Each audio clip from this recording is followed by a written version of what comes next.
Shalom Uvracha, voilà nos commentaires sur la paracha de Vaishlach. Vaishlach, c'est le 8e paracha de la Torah. Comme vous savez, chaque emplacement, il a sa signification fondamentale. Vaishlach, on parle de quoi? Alors, la rencontre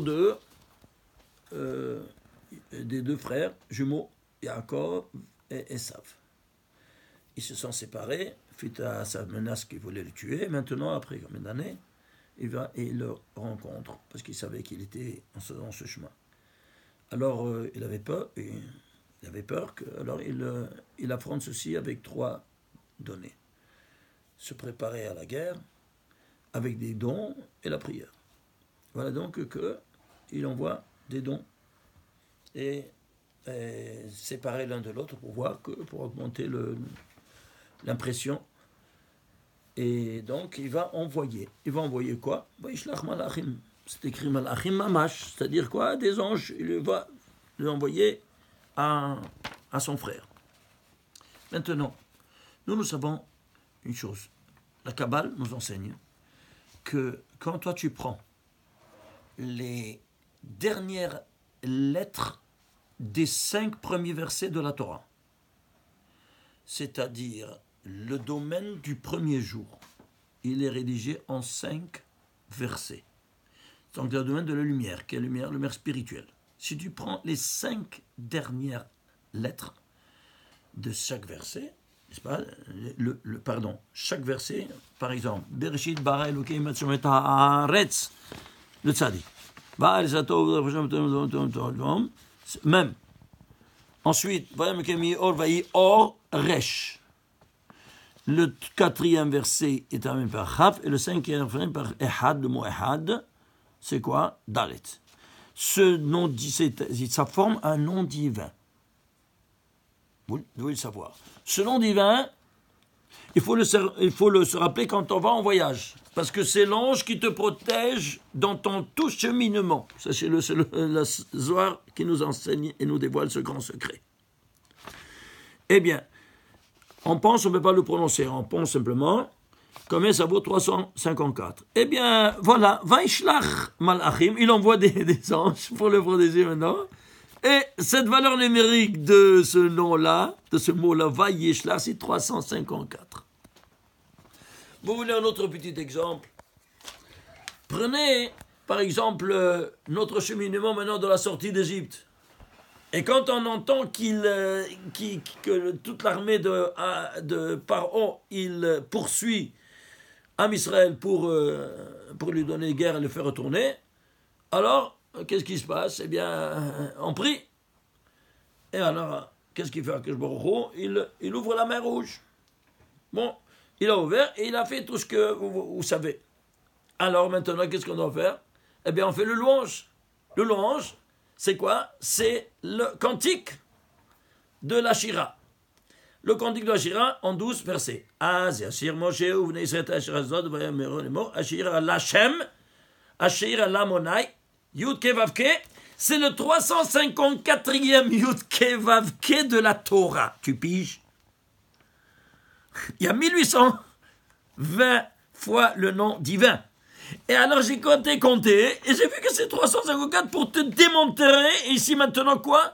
Le plus grand sauvetage qu'on a pu avoir, c'est quoi? À la mer Rouge. Eh bien voilà, c'est le premier Azashir Moshe de Hachem, la Monaï, c'est le 354e. C'est pas fabuleux? Alors vous voyez ça? Alors rappelez-vous de ce nom-là, chaque fois qu'on se met en voyage. En tête, il ne faut pas le prononcer. C'est clair? Ceci étant dit et démontré, alors on va voir maintenant quelles sont les lettres, les tagim qui vont couronner ces lettres. Il y a 5 tagim, chaque tag c'est un zayin, 5 fois 7, 35. 35, c'est quoi 35? Si vous vous souvenez, c'est la distance entre le trône céleste et le noyau atomique de la matière, c'est-à-dire du niveau métaphysique et physique, il y a 17 palissades du trône céleste. Et autour du noyau atomique, il y a 18 couloirs où voyagent tous les 12 électrons. Ce qui fait donc que tu as 18 plus 17, ça fait 35. Voilà ce qui nous sépare. Eh bien ici, tu as le 35, c'est-à-dire quoi? Il couronne ce nom-là, il te couronne tout ce parcours pour arriver de la matérialité, du centre de matérialité, au centre de la spiritualité métaphysique. C'est clair? Qu'est-ce qui va animer ce verbe-là? Vaishlach. 52, la Gematria est 52. Pourquoi 52? Parce que nous savons que, par exemple, ici, l'escalade, comme vous l'avez vu l'autre fois, il y a ici Olam Hatzilut, Biria, Yetzira, Asiya, qui anime Yud, Ke, Vav, Ke. Ici, c'est le nom divin de 72. Ici, le nom divin qui anime, c'est 63. Ici, 45. Ici, 52. C'est le point de départ de cette escalade. Le total de ces trois dimensions, ça fait 441. C'est quoi?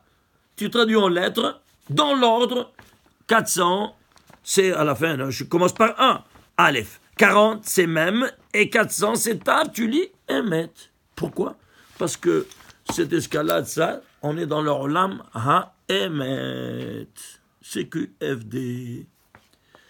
Alors, ceci étant dit, Vaishlach, toi un mot. Tu vois ça? Alors, tout ce où tu es dans le monde du Emet, et donc du monde que par définition c'est le bien. Alors il sera rédigé en 153 versets. Pourquoi 153 versets? Parce que c'est sigma de 1 à 17. La somme cumulative de 1 plus 2 plus jusqu'à 17, ça te donne 153. Voilà où dans quel contexte on te met. N'est-ce pas? Tout de bien. Pourquoi? Parce que c'est la dimension céleste. Et alors, combien de mots il y a? 1976 mots. Pourquoi? C'est dans les 4 mondes. 26 fois 19. C'est quoi 19? Eh bien voilà, c'est le nom qui anime la... Vous voyez ici? Ici, il y a 72, le monde des idées. Le monde de la création, 63. Le monde de la Yetzira, 45. Et le monde de l'action, 52. Voilà, le deuxième monde, c'est quoi? 45. Alors, c'est quoi 45?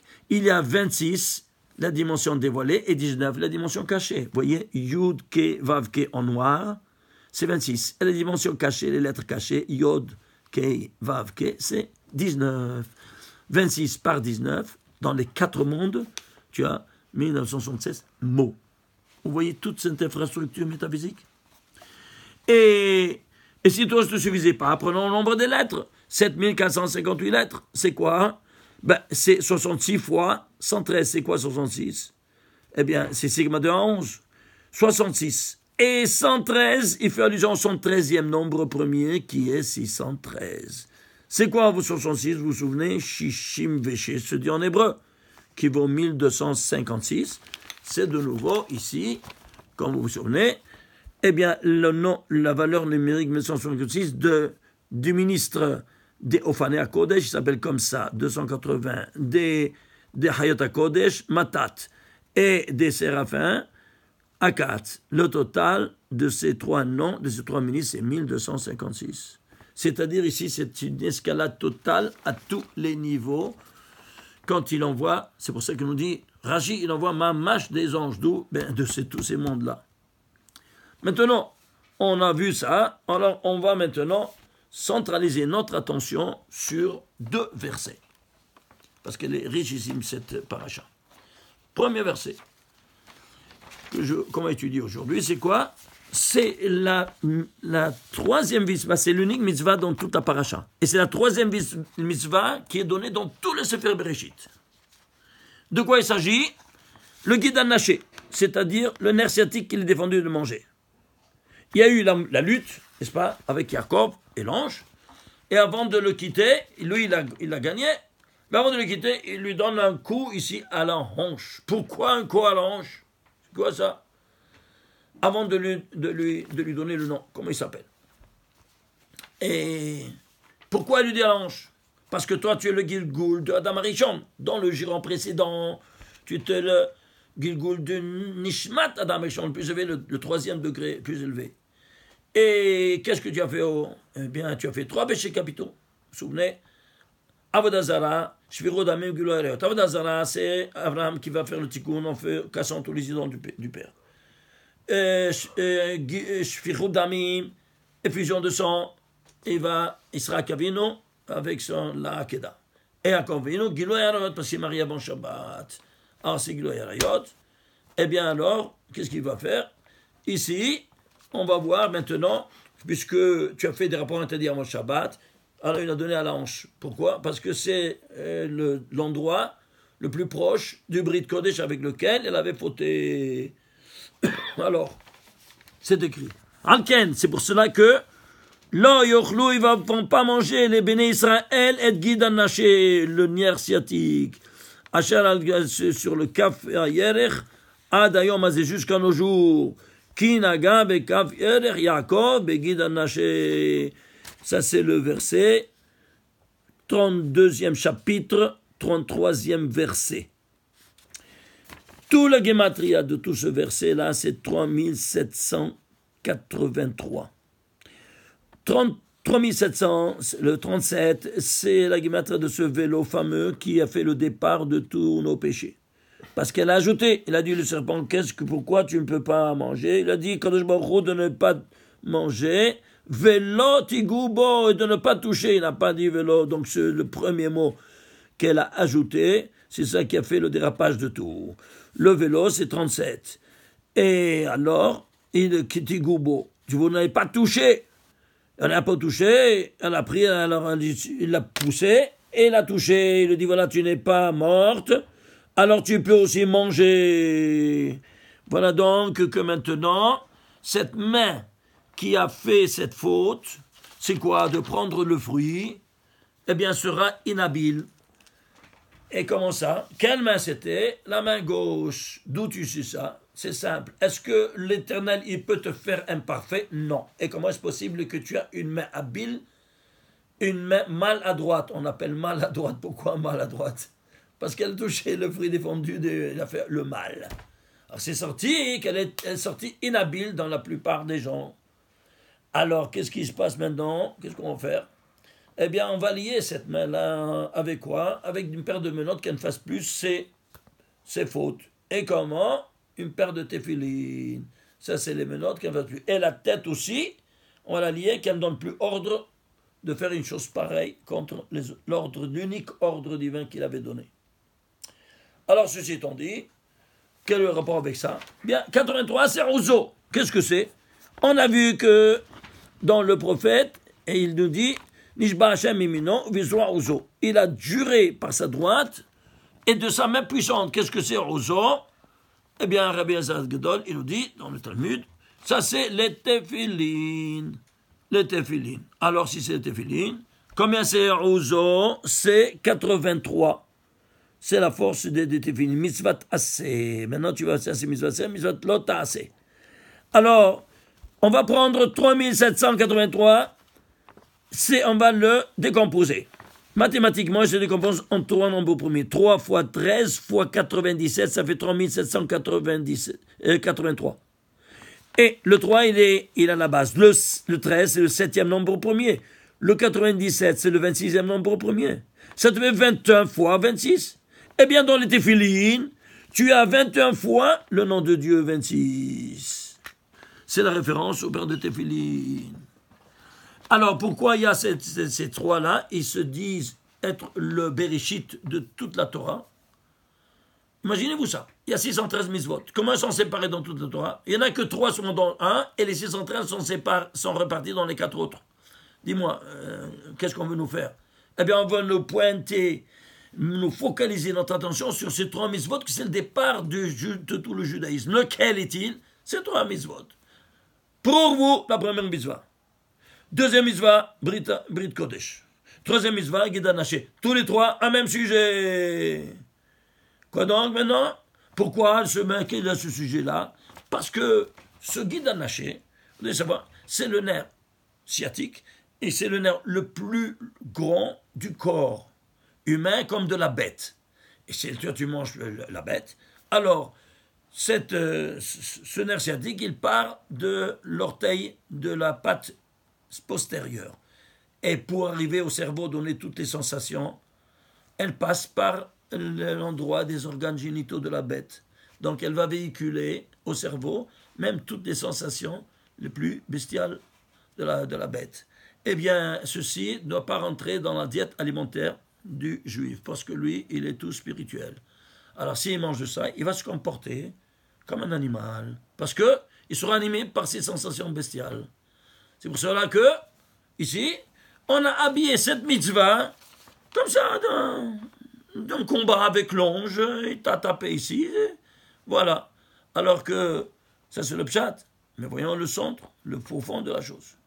Eh bien, tu vois, ça c'est la signification de pourquoi on ne mange pas le nerf sciatique.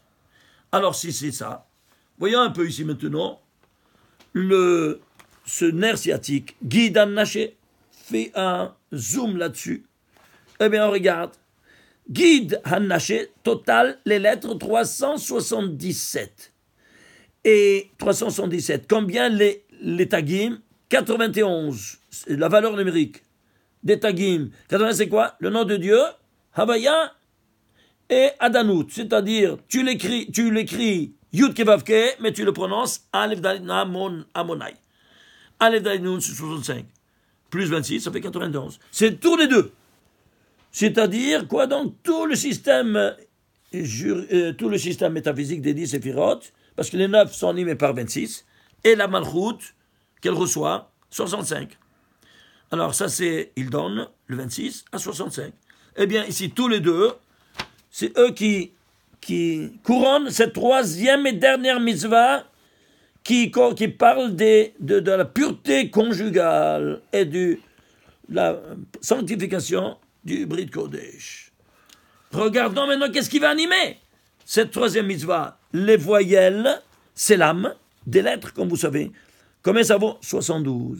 72, c'est le Shem HaMeforash qui est dans le premier monde. Le Shem HaMeforash le plus élevé. Le monde des idées. Regarde, qu'est-ce qui anime cette mitzvah? Incroyable. Alors maintenant, le total, combien ça fait? 540. Les 3 niveaux du message divin. Eh bien, les 3 niveaux du message divin, tu vas le décomposer. Ça te fait 2 en puissance 2 par 3 en puissance 3 par 5. 5, c'est le 4e, nombre premier. 4, c'est 2 en puissance 2.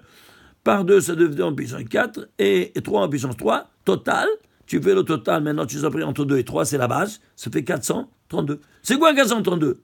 C'est 2 fois 216. C'est quoi 216? Vous vous souvenez? C'est les Dina Kashia et Dina Rafia qu'on a dans les 2 jours de Rosh Hashanah. Et que Hoshana Rabbin, dernier jour des 21 jours de fête, on crie SOS Hoshana à 2 reprises. Pourquoi? Parce qu'ici il y a 2 Dina Kashia et Dina Rafia. Hoshana, c'est 432. C'est pour ça qu'on dit à 2 fois Hoshana, Hoshana, SOS de quoi? De ces 432 rigueurs qui gouvernent le monde et qui se trouvent où ça? Il se trouve ici cristallisé dans le Guide Naché. Tu te rends compte de ça? Regarde cette mise à point importante. On n'a pas une idée. Celui qui mange ça, oh, il va avoir là. Il s'attire toutes les foudres du ciel. Alors, ceci étant dit, on a vu cette mitzvah-là. Cette mitzvah-là, maintenant, elle se trouve où ça? Elle se trouve dans le 961e verset de la Torah. Pourquoi 961e verset? Parce que ce n'est autre que 31 par 31. C'est quoi 31? Eh bien, dans les téphilines de Rashi, il y a 31 versets. Et dans les téphilines de Rabbeinu Tam, il y a 31 versets. Alors, qu'est-ce qu'il y a ici?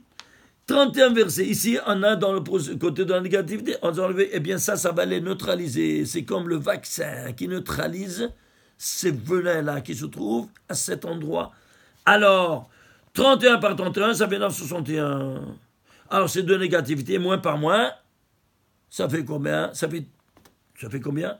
Ça fait, non, moins par moins, ça fait plus. Et traduit en lettres 331, c'est quoi? L'eau. C'est la négation. Donc, moins par moins, de négation, ça te fait plus. Et maintenant, d'où on a tout ça? D'où ça vient tout ça? Ça vient par la première union conjugale qu'il y a eu avant le temps. Alors, qui c'est? Adam Arishon. Et alors, qu'est-ce qu'il a enfanté malheureusement? Il a enfanté ces 2 enfants, un assassin qui a tué celui-là. Et après, il est né Chet. Si tu fais le total des noms Adam, plus Rava, plus Caïn, plus Hevel, plus Chet, ça te fait 961. 961, 31 encore. Ouais. Alors, 961 valeurs ont fait faillite. Il s'agit de les consacrer et les reconstituer. Qui aura ce rôle-là? La première famille juive au monde, qui c'est? Abraham Avinu. Voyons un peu. Abraham 258, Sarah 505, et puis leur enfant, un seul enfant ils ont eu. Oui, les deux ensemble, ils ont un seul enfant, évidemment. 5, 208. Si tu es le total, ça fait 961. Et vous voyez donc cette dimension incroyable. Et c'est quoi? Ça, c'est le rayon réfléchi. De quoi? 31, c'est le rayon réfléchi parce que c'est en 31 versets que le monde a été créé. Tous les 6 jours, voilà le récit des 6 jours. Bereshit, Bara Elokim Shemot Haaretz, Yom Echad, Yom Sheni, Yom Shlishi, Yom Revi'i, Yom Chamishi, Yom Hashishi. Jusqu'ici, il y a 31 versets. Ah, mais il y a 31 versets, version masculine et version féminine. C'est-à-dire quoi? Eh bien, l'homme et la femme, l'homme, il a 30 versions masculine et féminine. Qu'est-ce qu'il dit? Pérouez-vous, multipliez-vous. Alors, si tu les multiplies, voilà. Tu les as appelés 31 par 31, ça devait quoi? Ça devait, voilà, ils se sont multipliés la première famille. Et qui vont être reconstruits par ça. Donc ça, c'est le reflet de quoi? Parce qu'on est fait à l'image et ressemblance divine. Et donc, alors, qu'est-ce qu'il va faire? Eh bien, voyons le rayon incident. Toi, tu aurais réfléchi. La photo est en l'envers. Oui. Alors, quel est le rayon incident? C'est l'inverse de 31, c'est 13. Et 13 par 13, 169. 169 rayon incident, rien réfléchi. 961, rien réfléchi. Ici, rien incident, réfléchissons. Ici, réfléchi. Tu piges comment ça fonctionne? On le voit bien, ici, avec nous, les chiffres mathématiques. Mais nos pères voyaient tout ça avec les lettres, avec le système de permutation qui s'appelle Hayek Bachar. Il y a 231 permutations possibles des lettres pour décoder tous ces secrets du message divin. Et ça, c'est le système qui s'appelle Hayek Bachar, c'est-à-dire la première lettre, elle interchange avec la 10e, comme elle interchange avec la 100e. C'est-à-dire 1, 10, 20, 2, 20, 200, ainsi de suite. C'est clair? Qui valent, pas la 20e lettre. 1, la première lettre qui est interchangeable avec la 10e lettre. La 10e avec celle qui vaut 100. 1, 10, 100, ainsi de suite. 2, 20, 200, ainsi de suite. C'est clair? Alors tu as ici ce décodage-là. Alors maintenant, on a vu ceci. Eh bien, tu vas voir que c'est une constante. Alors, ça c'est à la tête, n'est-ce pas, de la création universelle, à la tête du judaïsme. Alors, il sera à la tête même du campement qui marchait au désert. Regardez, ça c'est le campement qui marchait dans le désert, le sanctuaire. Ah, il y avait 3 tribus. 3 fois 4, 12. OK? Et maintenant, qui était ici à la tête? Parce qu'il marchait vers cette direction, vers la Terre Sainte. Ouais. Excusez-moi, j'ai mis de... Voilà, oui, excusez-moi. Regardez. Ici, on est par ici. Alors, qu'est-ce qui se passe? On va voir ici qui se trouvait ici. Yehuda, Issachar, et Zvouloun. Yehuda, c'était le roi. Qui avait à sa droite Issachar, et Zvouloun. Issachar, c'est qui? Celui qui est du Torah, le Talmid Chacham. Et Zvouloun, celui qui le maintient. C'est-à-dire que Zvouloun, celui qui maintient la Torah, il est avec le roi et le Talmid Chacham. Et pourquoi à la tête? Parce que c'est à la tête de tout le campement d'Israël qui sera celui qui dit la Torah et celui qui le maintient. Vous entendez ça? Et avec Yehuda. Yehuda, c'est le roi. Eh bien, tu fais le total. Yehuda, Issachar et Zevulun, 961. Tu vois de nouveau une tête? Ah, qu'est-ce qu'il y a à l'intérieur du campement? Il y avait l'arche sainte, Aaron, Ve'ashulchan, Ve'amenora.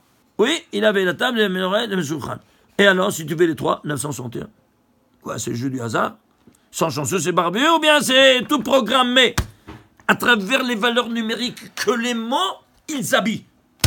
Alors, il s'agit de déshabiller tous ces récits verbaux pour voir un peu qu'est-ce qu'il y a à la base de tout ça. Alors, quand tu rentres à la base, dans la racine de tout ça, tu dévoiles un monde, un univers que tu ne pouvais pas soupçonner exister. Mais ça, je peux continuer comme ça jusqu'à demain, sur ce 961. Mais ça me suffit pour voir ces quelques exemples-là fondamentaux pour expliquer cette dimension de 961e verset de la Torah comment il est le fondamental parmi les trois. Parfois, tous les trois, ce sont les trois piliers du monde. Et si tu fais ces trois-là, ils sont un égal à l'autre, deuxième ou troisième. Tu ne peux pas dire je veux un sans l'autre. Comme une table, elle tient sur trois pieds. Tu en as 20 pieds, tout tombe. Alors si toi tu fais ces trois, alors tu as un Bereshit, tu commences. Tu ne fais pas ces trois-là, tu n'as aucun Bereshit, tu commences même pas. C'est clair? Ceci étant dit, alors on a ici vu ce premier verset-là.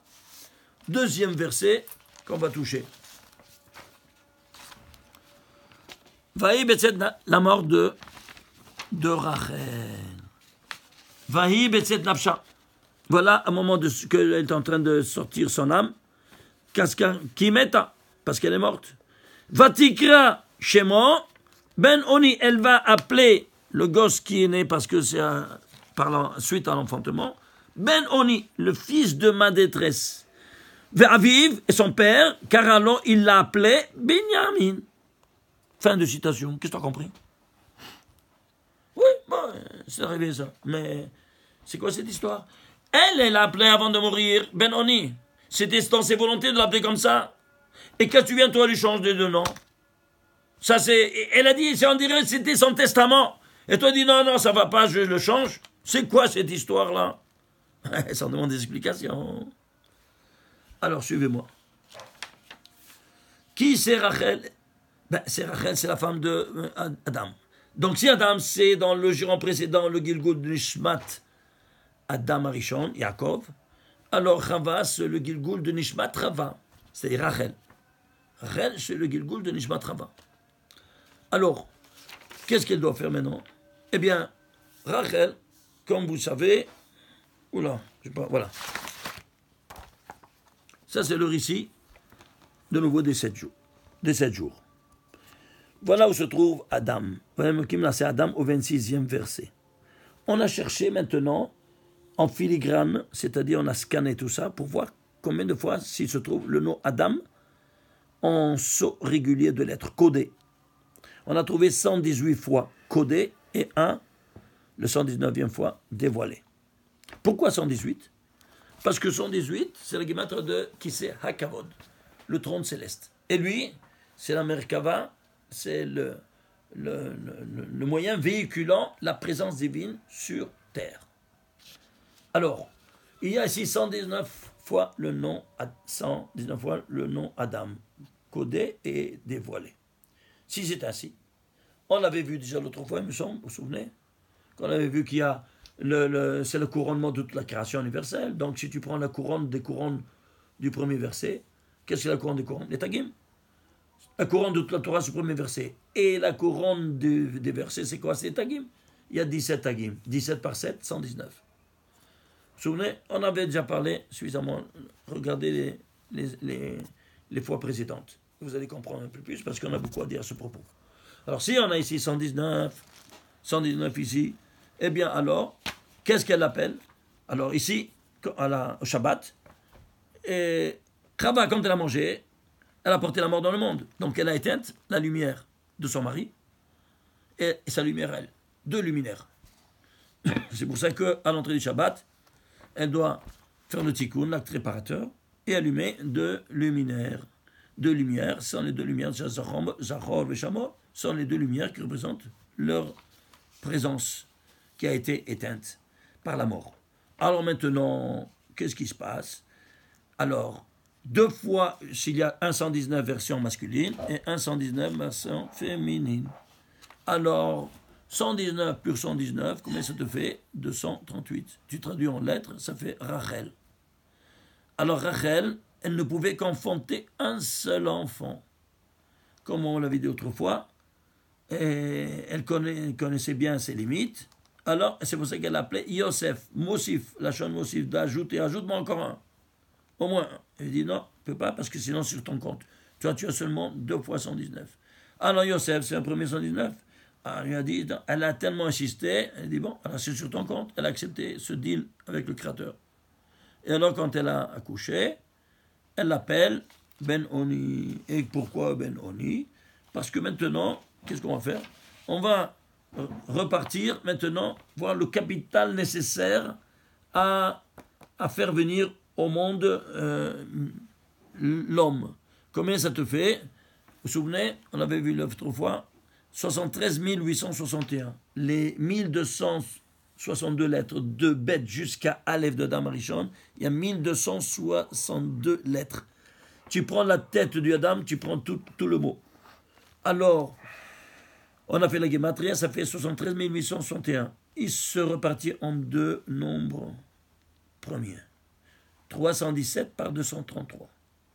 233, c'est le 52e nombre premier. Et 317, c'est le 67e nombre premier. Et alors, elle va l'appeler Ben Oni. Pourquoi? Regardez Ben Oni. Ben, c'est 52. Oni, 67. 52 plus 67, ça fait 119. C'est-à-dire, elle nous dévoile, en fait, qu'elle donne sa vie, son 119, à un être qui va maintenant l'incarner. Voilà, elle lui donne sa place, 119. Alors, conscient de tout ça, son mari, il va lui changer de nom. Pourquoi changer de nom? C'est incompréhensible. Eh bien, il va lui dire, tu sais, toi, tu étais le couronnement de ma vie. Alors, c'est pour ça que je change. Je te donne maintenant un compliment. Je te garde la base de Benjamin, de Ben-Oni, en l'appelant Benjamin. C'est quoi? Regarde. Toi, tu es le couronnement de ma vie? Ouais. Pourquoi? Parce que toi, tu es la femme que je voulais épouser. Et grâce à toi, tous ces enfants sont venus, les 11 enfants. Les 11 enfants sont venus pour faire l'acte réparateur des 11 étincelles de sainteté qui ont été profanées dans la manger du blé. C'était la hita, comme vous vous souvenez. Et le blé, hita, c'est 22, 11 étincelles de bien qui ont été dominées par les 11 étincelles du mal, le fruit du bien et du mal. Maintenant, avec les 11 enfants, chacun, il a pris une étincelle pour faire une resanctification. Ça, c'est encore toute une autre discussion qu'on va faire, peut-être plus tard, dans un autre siège, parce qu'on n'a pas beaucoup de temps maintenant. Et alors, qui c'est le 11e fils? C'est Yosef. Et c'est pour ça que lui, il rêve d'être une gerbe de blé. Et 11 étincelles qui viennent, 11 autres étincelles qui viennent se prosterner à lui. Donc quoi? Qu'il le voulait au mal, c'est les 11 du mal, qui voulaient le tuer, n'est-ce pas? Et maintenant qu'ils sont à son service. Alors ceci étant dit, voilà donc que ces 11 étincelles, elles feront le leitmotiv de toute la création universelle. Alors, qu'est-ce qui se passe? Eh bien, toi qui tu es, j'ai terminé avec Yosef de faire le tikkun. Maintenant, alors la Shekhinah, une fois que j'ai réparé ces 11 étincelles de bien qu'elles ont été profanées, alors, toi maintenant, tu vas représenter celui qui va recevoir la résidence divine en terre. Parce que la Shekhinah, maintenant, elle peut retourner à résider parmi nous. Et c'est pour ça que c'est toi qui vas hériter le monde du temple. C'est Benjamin. Alors toi, tu es le 12e. Alors, c'est ça que Benjamin. Donc, toi, fils de ma droite. Parce qu'on a dit que ma gauche, elle a été profanée. Maintenant, toi, tu viens, tu es ma femme, tu as réparé l'acte de Chava, et qu'est-ce que tu n'es plus ma gauche, tu es ma droite. Maintenant, tu es habile, tu es en réhabilitation totale. Ishtabach Shemo. Alors, c'est le fils de ma droite. Ça, c'est le niveau littéral. Ok? Voyons un peu maintenant en ce qui concerne mon couronnement. Toi, tu es mon couronnement. Pas c'est écrit Isha Eshet Haïl Ateret Ba'ala dans Michelet, 12e chapitre, 4e verset. La femme vertueuse, c'est le couronnement de son mari. C'est clair? Alors, si c'est soit tu es mon couronnement parce que tu es la femme vertueuse, alors voyons un peu. Tu prends la valeur numérique des lettres, 162. Des tagim, 63. Pourquoi 63? Les tagim. Qu'est-ce que le couronnement du juif, de chaque juif? Les téphilines. On met 3 paires de téphilines, chacun il a 21 ans, 21 tétragrammes divins, 21 par 3, 63. Et quelles sont les voyelles? Les voyelles 56. Si tu fais le total, 281, traduit 281 en lettres. 200, c'est Resh. 80, c'est P. 1, c'est Aleph. Tu lis PR. C'est quoi PR? Vient le Talmud, Yecheskel avant tout, le prophète Yecheskel dit Perecha havush alecha. Ta splendeur, PR, c'est la splendeur. Havush alecha, tu portes sur toi. Et qu'après, 6 versets plus tard, de ça, il écrit, continue, il précise ou parechem et votre splendeur al rashechem, sur vos têtes. Ça, c'est 6 versets plus loin, 24e chapitre de Cheskel, 17e verset. 6 versets plus tard, 23e verset, vous trouverez au parechem al rashechem. Et qu'est-ce que nous dit le Talmud? Eh bien, le Talmud Yerushalmi, attention, Rabbi Eliezer Agadol, il nous dit Elu tefillin shebarosh. Moed Katan, 3e chapitre, 5e halakha. Ishtabach Shemo. Alors, PR, c'est quoi? C'est les tefillin. On ne dit rien, on ne parle rien de dire. Tout est caché, du caché, du caché. Ishtabach Shemo. Alors, qui c'est donc la femme? C'est la Malchut, on a dit, c'est la 10e séphira. Oui ou non? Voilà. Ça, c'est le 9 qui donne la 10e. Alors, elle n'a pas de lumière. Elle reçoit du mari et elle transmet en bas. En bas, dans le monde inférieur, tout. Voilà. C'est d'elle que vient la vie. C'est pas toi qui accouches, c'est ta femme qui accouche. Ouais, alors, c'est elle. Parce que tu l'as donné et elle génère la vie. Alors, ça, c'est le rayon incident et ça, c'est le rayon réfléchi. La femme, c'est le reflet du mari. Tout comme on a vu que tout ça, ça c'est des soleils et ça c'est la lune. La lune, elle est le reflet du soleil. Donc, Or Yachar, Or Hoser. Alors, si c'est ainsi, prenons le reflet de 281. C'est combien? L'inverse, c'est 182. Et ça doit être qui son mari? 182, c'est Yaakov. Le voilà, Ishtabach Shemo. Ouais, ils sont chanceux, c'est barbu une fois de plus. Dites-moi. Ishtabach Shemo. Tu piges. Regarde un peu ici. 182. Yaakov. Ici, il donne à qui? À sa femme. Et sa femme, ça sort, c'est quoi? C'est père, parce qu'il l'appelait Binyamin. Au nom de ceux qui représentent ce Binyamin, il te représente à toi. Eh bien voilà, qu'est-ce que tu es toi au niveau métaphysique et qu'est-ce que tu seras maintenant ici dans ce monde-ci. Mon couronnement. La folie, hein? Alors maintenant, ceci étant dit, on va préciser encore plus les choses. Regardez. Elle a dit Ben Oni, ouais. Alors c'est la Malchut. La Malchut, c'est quoi? C'est la lune. Très bien. Mais comment s'égaler avec le mari? Eh bien, le total de ce Ben Oni dans les 3 dimensions, c'est 235. C'est quoi 235? Tu sais c'est quoi 235? Ce n'est autre que le nombre des mois qui serviront pour réégaler les 2 calendriers lunaires et solaires le même jour. Dans un cycle de 19 ans, si tu introduis 7 années bissextiles de V-Adar, et ça te fait combien? Ça te fait 235 mois dans un cycle de 19 ans. Les 2 calendriers se retrouvent le même jour. Solaire, le soleil c'est le mari. La lune, c'est la femme. Et qu'est-ce qui fait à réégaliser les 2 données? Eh bien, Ben Oni. C'est 235. Et 235, c'est dans les 5 mondes. 5, pourquoi 235? Parce que c'est 5 fois 47. 47, c'est quoi? Eh bien, c'est la somme cumulative de 26, le nom de Dieu qui s'écrit Yud Kevavke, et ça c'est le Or Pénui, ça s'appelle en Kabbalah. Or Makif, la lumière environnante, l'électron du nom divin de miséricorde, c'est le nom Ekie qui s'est dévoilé au buisson ardent, qui brûlait sans le consommer, le buisson ardent, et qui vaut Ekie, qui vaut 21. Et 21, ça représente la femme. Et lui, c'est le 26, 21, 26, c'est l'ensemble des 2, 55, dans les 5 mondes. Voilà donc ici, qu'est-ce que ça représente? Ce nom est qui? Alors maintenant, ceci étant dit, on va voir maintenant ici, regardez. Où se trouve ce verset-là? Eh bien, tout ce verset-là, premièrement, la valeur numérique, c'est 3130. C'est 10 fois 313. 10 fois 313, oui. Pourquoi 10 fois 313? 313, c'est quoi? C'est le nombre premier. Lequel? 66e nombre premier. C'est-à-dire quoi?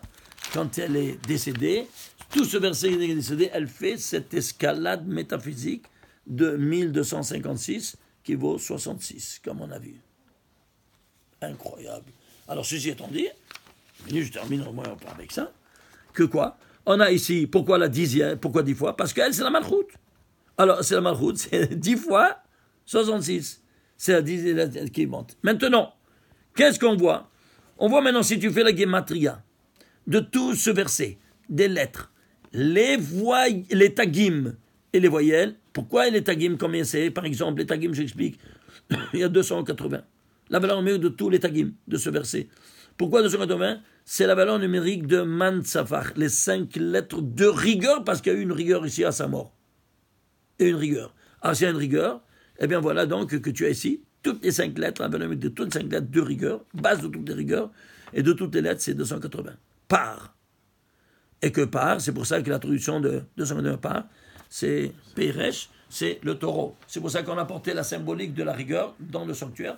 On égorgeait pour les matek et koladinim, pour adoucir toutes ces rigueurs-là qui ne retombent plus sur nous. Le total, ça te fait combien? 3900 de ces 3 niveaux. Pourquoi 3900? On saute beaucoup. Regardez par exemple, j'ai sauté par exemple le Nikoud. Le Nikoud, les voyelles de tout ce verset-là, c'est 490, c'est 7 fois 70. C'est quoi 7? La 7e séphira qui est la malchoute. 70, pourquoi? Parce que chacune, il contient tous les 10 son ADN. Est-ce que la malchoute de la malchoute, mais vous vous rendez compte de ces choses, hein? Tout a un discours silencieux de la manière la plus spectaculaire. Regardez une chose importante à vous signaler. C'est quoi 3900? Regardez, 3900, ce n'est autre que ici. Ici, il y a Yud Kevavke qui vaut 72, 10 lettres. Ici, il y a 10 lettres. Ici, il y a 9, 10. Ici, il y a 9. 39 lettres. Ici, vous voyez, 39 lettres. Tu vois, 10, 10, 10 et 9. Eh bien, c'est 39, 100 fois plus. Pourquoi 100 fois plus? Le 100, c'est le nom du monde de l'ange de la mort. Ouais, et qu'il a maintenant, qu'il lui a fait partir ce monde-ci pour arriver là-haut. Une dernière chose à vous dire, très importante. Regardez, je termine avec ça. Quand il a écrit « Vekaralo Binyamin », c'est pas Binyamin. Son nom ne s'appelle pas Binyamin, il s'appelle Binyamin, il manque un Dagesh. Pourquoi? Qu'est-ce que c'est que le Dagesh? Le Dagesh, c'est la rigueur. Et lui, il démontre que quoi ici, c'est pas la rigueur, maintenant c'est la miséricorde qui va être les matek et toute la rigueur. Alors, ceci étant dit, sachez-le, quand le Chazan, il lit, eh bien, il doit lire Binyamin. Il faut faire attention, il faut le lui dire avant qu'il commette à lire. Fais gaffe, hein, parce que sinon tu dois retourner. C'est une grossière erreur de dire Binyamin. Parce que si tu dis Binyamin, ça te fait 291. Il y a un dagash en plus.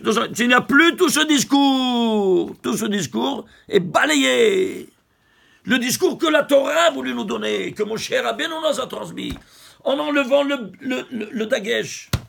Écoutez-moi bien, il y a 7 fois le nom de Binyamin dans toute la Torah.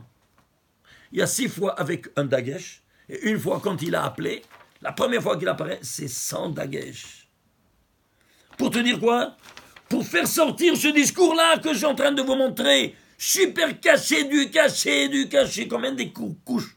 Vous vous rendez compte? Regardez la profondeur du message divin. Un dagesh, un point, en plus un point en moins, que le Hazan, il avale, ou il ajoute, de son plein gré, il casse des mondes et des univers infinis de messages divins. C'est pas dommage? C'est pour ça qu'il faut faire très, très attention. Voilà la bataille. Le chalier, c'est beau, il a une responsabilité terrible. Et il doit se préparer, et c'est pour ça qu'il y a quelqu'un qui voit, qui toujours, ou lui suggère avant, ou bien le corrige. Vous avez compris? Il faut faire très attention. Ça, c'est ces dimensions-là spectaculaires. Et en dernier lieu, la signification de Benjamin.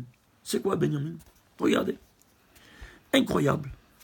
Vous voyez, ici, ça c'est, vous voyez ces trois arcs-en-ciel, c'est quoi? Eh bien, tous les États, ils ont pris les États libres, disons, ils ont pris la démocratie. C'est quoi démocratie? Démocratia, c'est deux mots grecs. Le pouvoir au peuple. Démocratie, le pouvoir au peuple. Mais regarde.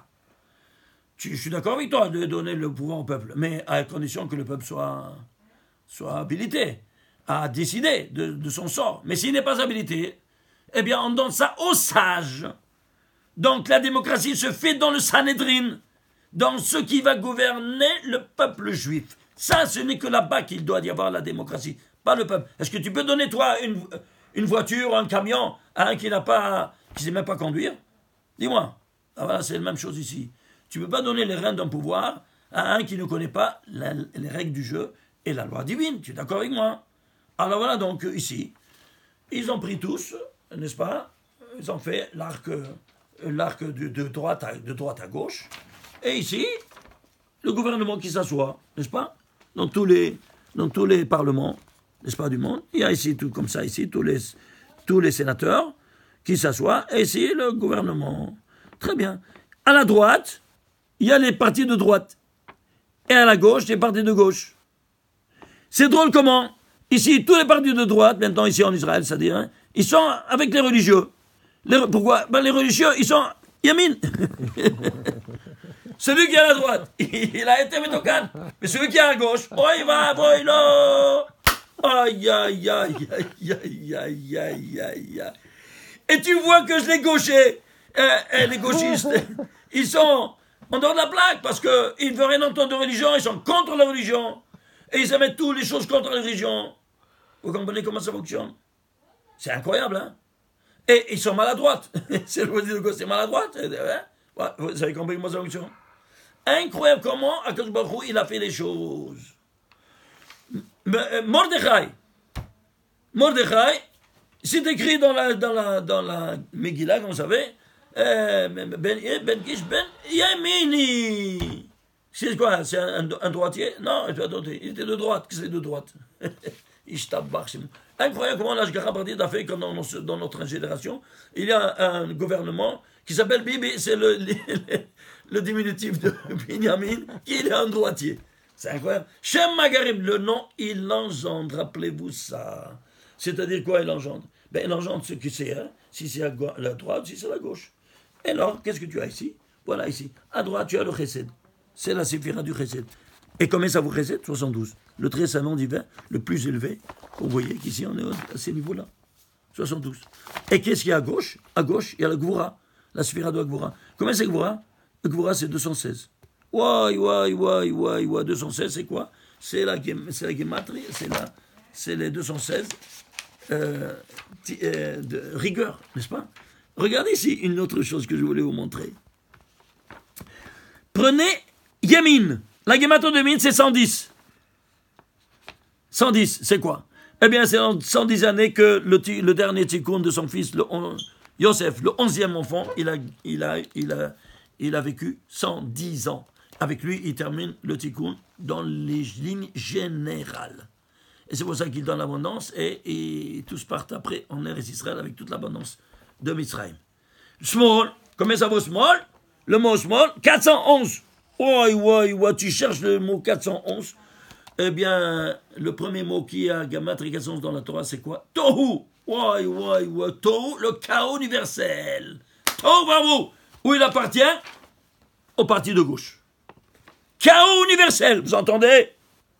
Aïe. Je ne suis pas politicien, je ne fais pas de la politique, moi. Mais je vais simplement vous montrer comment c'est possible, comment ça coïncide avec toutes les situations aujourd'hui politiques qui veulent, soi-disant, gouverner l'État d'Israël, sans Torah. Hein? Alors, et on peut continuer comme ça jusqu'à demain, mais ça nous suffit ça pour vous montrer un peu dans quelle dimension on se trouve. Shabbat Shalom Umevorach.